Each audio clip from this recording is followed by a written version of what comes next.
Hey there, crypto enthusiasts. Welcome back to the channel where we break down the latest in blockchain and trading.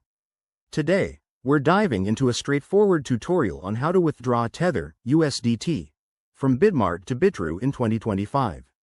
If you're looking to move your assets securely and efficiently, you're in the right place. This process is simple, but always remember to double-check everything to avoid any mishaps in the volatile world of crypto. First things first, ensure you have verified accounts on both Bitmart and Bitrue. Verification is key for smooth transactions and added security. Start by logging into your Bitmart account. Once you're in, head over to the Wallets or Assets section. It's usually right on the dashboard.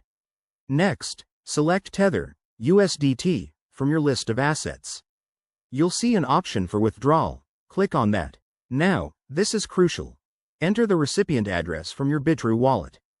Double-check this address to make sure it's correct. Crypto transactions are irreversible.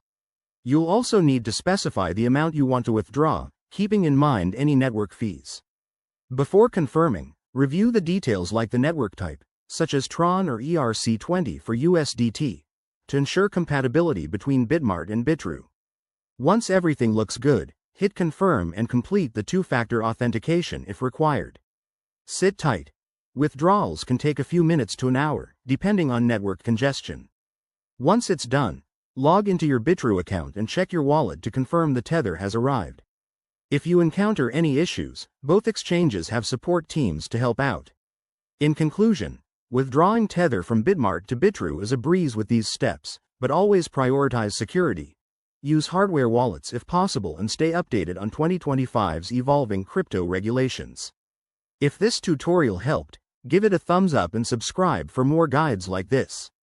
Thanks for watching, and happy trading.